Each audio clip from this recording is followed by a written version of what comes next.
Hi everyone, this is Ella Lynn, and thanks for stopping by my channel, Everything Spiritual. Today I'm going to do my September 12th house astrology reading for the sign of Aries. Aries dates are March 20th through April 19th, and Aries is controlled by the planet of Mars. So let's go ahead and see what's up with Aries for the month of September.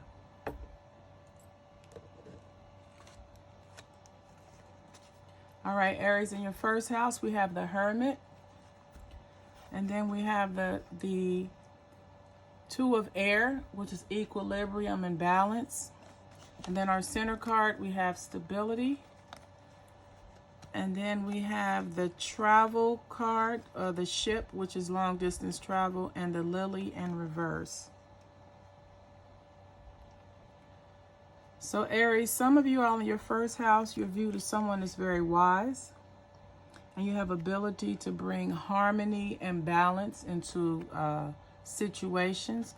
You're also someone that's very stable. You're very solid in your character and integrity. This is someone who likes to travel and who lacks passion or sexual nature. When this card is in the upright position, it means sexual passion. So in the reverse, this is someone who lacks it. So basically, Aries, some of you all are seeing you're very wise. You have the ability to bring balance and harmony to situations. You love to travel, but you lack passion. You lack romance. Your second house is the house of how your earning ability and your feelings and values. So we have the Father of Fire. This is someone that has leadership. They have enthusiasm. He's driven, as you can see, and he's also very generous. This is someone who's successful at earning money. And then we have the Sun card to further clarify that. This is someone who has knowledge or wisdom. They're able to make money off of providing people information.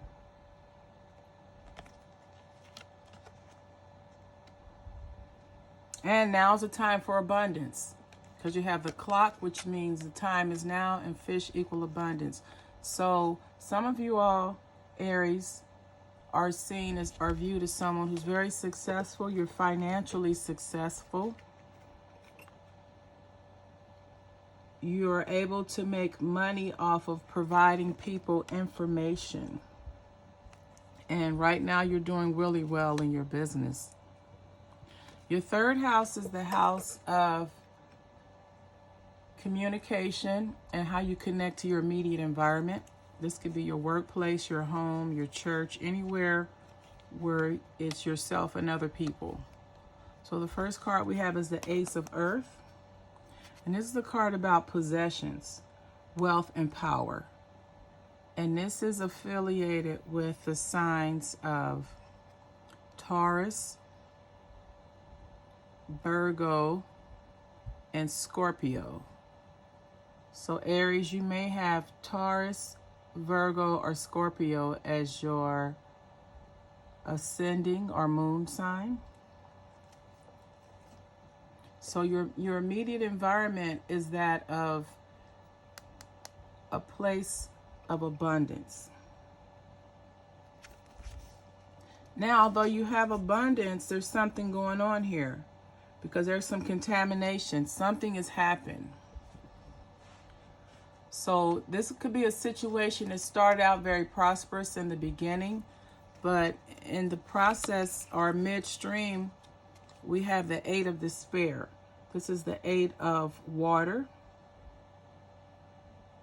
And this is something happenings. It makes you, something happen. You have despair, contamination.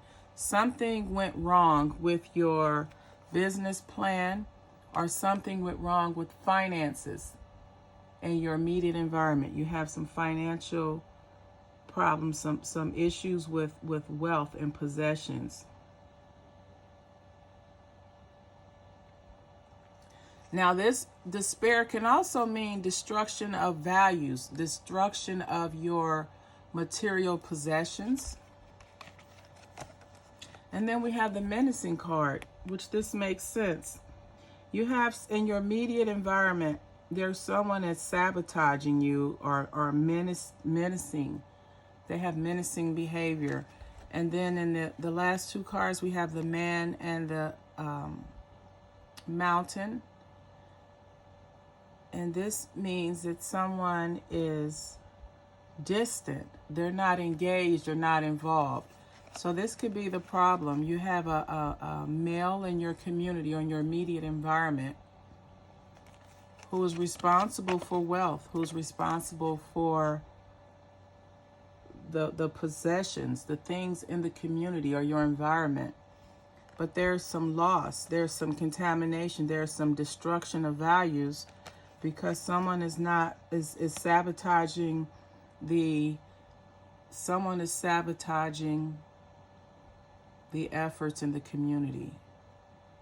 And it looks like it's being done by a menacing man, someone who appears to be engaging, or distance. He's a distance. He's not engaged. His mind is elsewhere. You see how his mind is in the stare. He's staring off into the distance.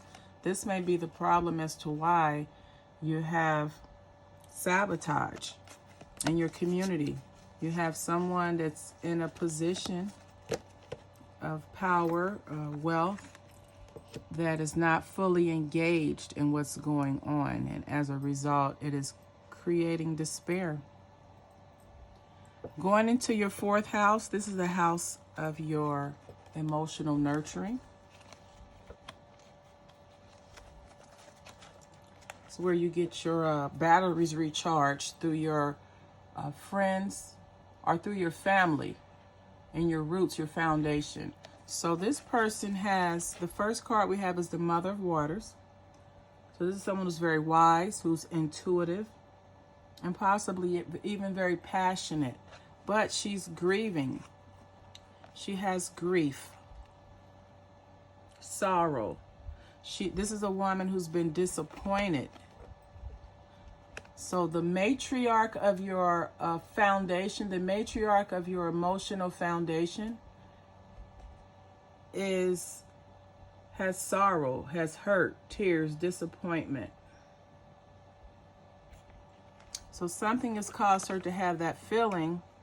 Now, although you have the nine, which is bouquet.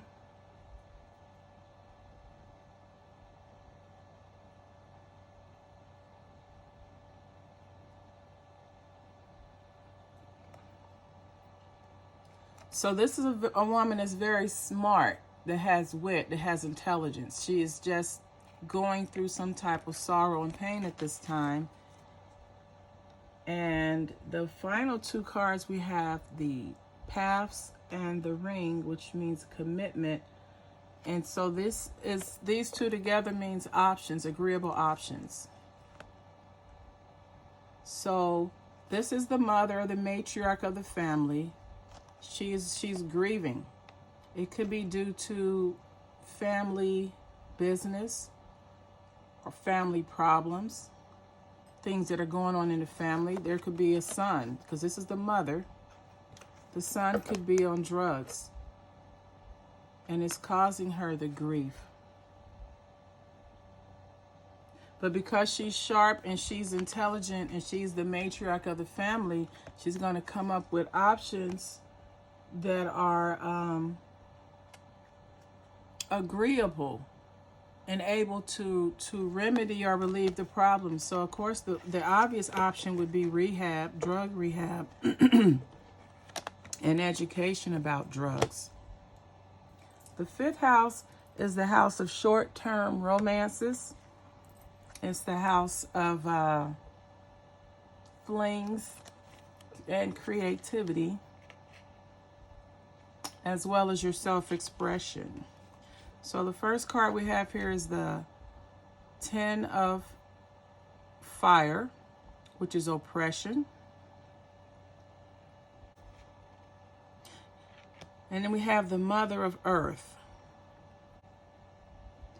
So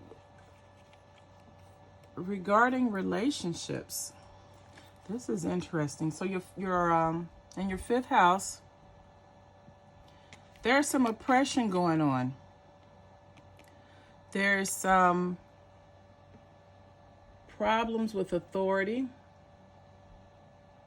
or someone may struggle with the law, being righteous, being lawful. And then we have the Mother of Earth. So at the same time, you have someone that is security, and they have connection, and they're a protector. Then we have the Scythe, which is the removal card, or this is used to remove obstacles from your path.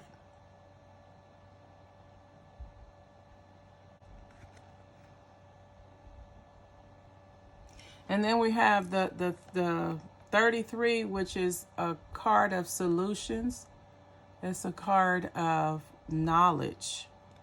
And then we have the Compass, which is the directional card. So this looks like someone who has felt oppressed. And they could be having feelings of isolation. So when it comes to their fifth house of love affairs and romance, there is none there. This person is struggling with their possible self-expression because they feel oppressed. Know that in order to overcome these feelings of oppression, they have to remove a certain energy or behavior from their life. And in doing so, it'll get them back on the right path. You see, there's a rose inside of the cage. So this knowledge, once whatever this blockage, emotional blockage, is removed from your life, Aries, then you will gain the wisdom and knowledge that you need for love, and it'll send you on a different path.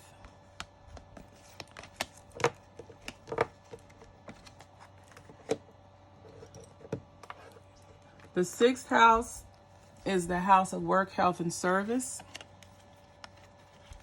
You have someone who's very balanced and stable in their career or their service, their work, health, or service. This would be their service. So they're very stable in their service, something that they're devoted to and they enjoy doing. And it looks like you have the birds. The birds are a card of communication, all different forms of communication. And then we have the birds again with a woman. So I would say this person works in the field of being a woman's advocate. You have balance and stability in communications. So someone is working as a woman's advocate, and they're very happy and content in that line of work. Going into the seventh house, this is a house of your friendships and partnerships, long term. The first card we have is illusions, and this is Scorpio. So you may be in a relationship, Aries, with a Scorpio, and that relationship may give you the illusion that the person is happy with you within the marriage, the commitment.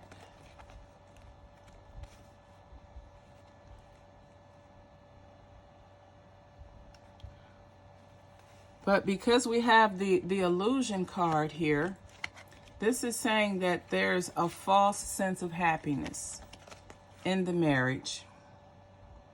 And it could be because the person has their head in the clouds, or they have a dreamy, a false sense of what's actually going on in the relationship. Now, you can follow your intuition if you're grounded, because this is a card of intuition, and it's also a card of illusion. In this instance, this is a card of an illusion, because you have the illusion here. So someone out there, some of you Aries, are not clear on in your marriage. You're in a marriage with someone, but you're not happy. You're giving the illusion that you're happy, but you're really not. And one of the reasons you're not happy is that you have a false sense of security in the relationship, and the relationship is more of a fantasy. It's more of something that's in your head than actual in reality, as far as the treatment and how you feel in the relationship or your marriage.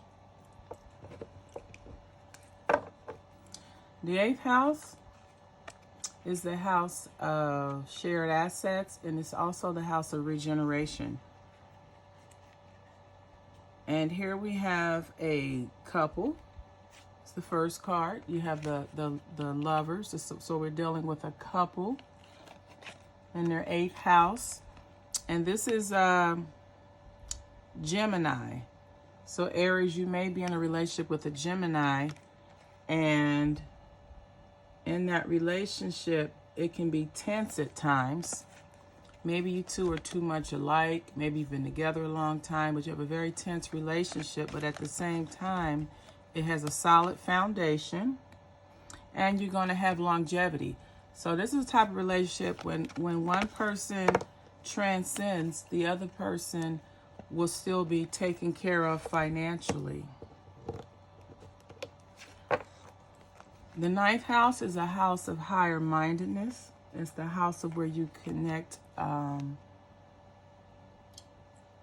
your expanded consciousness, philosophy, and religion. So in this person's 9th house, you have the victory. So you've been successful at something pertaining to your higher mindedness. But then also we have the Wheel of Fortune in reverse. When it's in an upright position, it's a positive card. It means you're playing the hand that you're dealt. You're winning. But when it's in the reverse, it's someone that's very negative. Someone who doesn't have luck on their side. But then you're very loyal at the same time.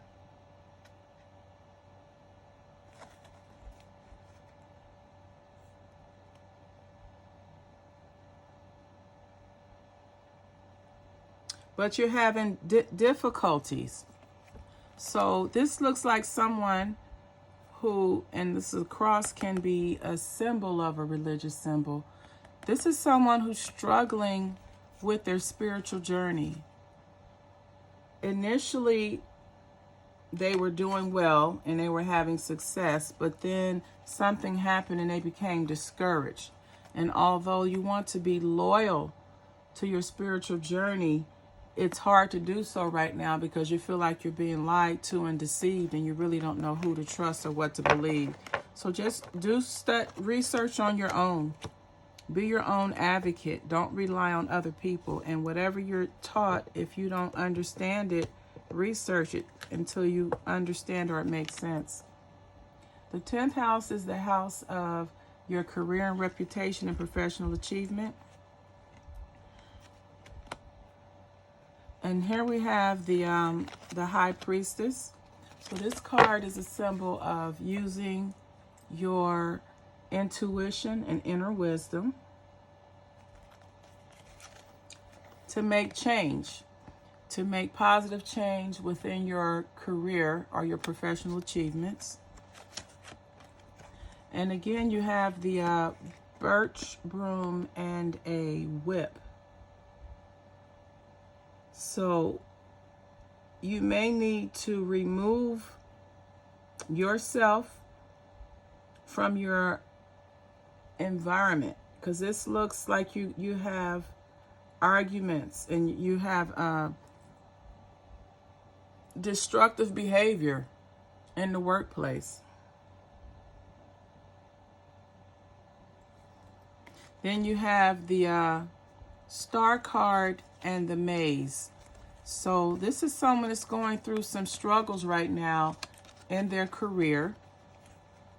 They're going to have to remove whatever's causing the problems from the career.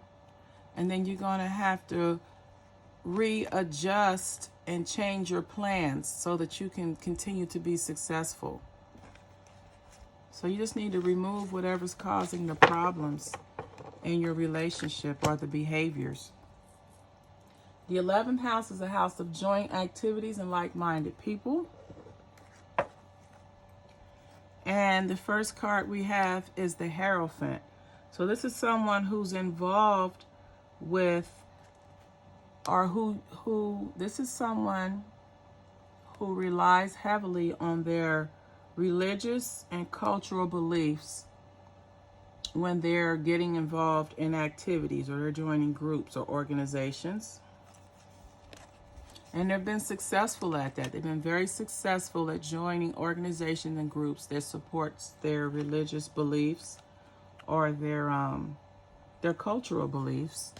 Now, at the same time, there has been some deception within the groups. Are there someone that's not being honest or that's an imposter? So, and then this is a card of a message, a communication of some sort, and then you have a house. So this could be involving a mortgage contract or a lease. So it appears that although you are in groups with like-minded people where you have a shared interest, there's someone amongst you that is not that is deceptive and not honest, or they're posing to be someone that they're not. And then this card shows this deception could have something to do with your mortgage or with your lease. So maybe you're in a group where you're renting property from someone in the group or in your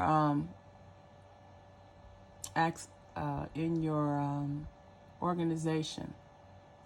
Someone who you share similar interest with, you may be renting a house or leasing property from them, and they're not honest. They're very deceptive.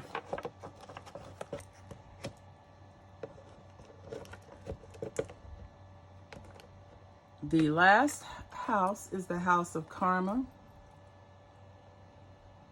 This is areas in your life that seem overwhelming and where you may need help managing them. So the first card we have the Truce and the Gain card.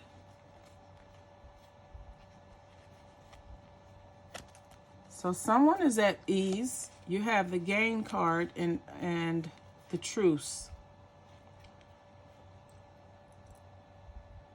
So in one manner, you have someone that has their contentment. They have financial security.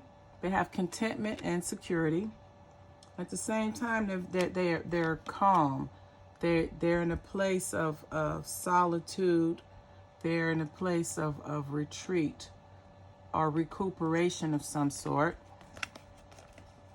And then we have the Coffin, which is just a transition. It's when something transitions. It can be a renewal of some sort. This means an ending or completion. This can be the ending of or completion of a cycle.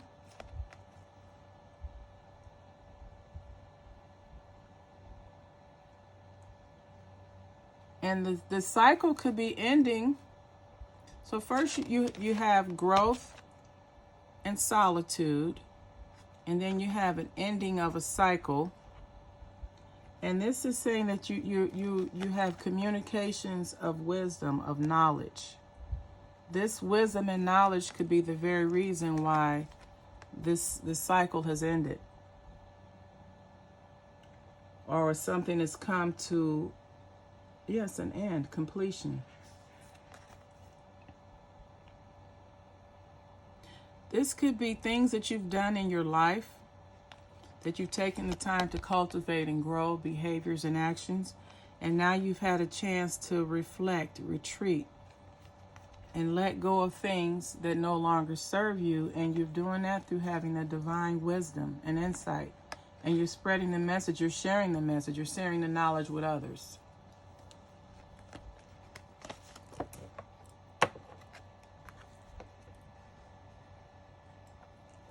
So Aries, this has been your 12th house astrology reading for the month of September. If this video resonated with you or someone that you know, please like, comment, share, and subscribe.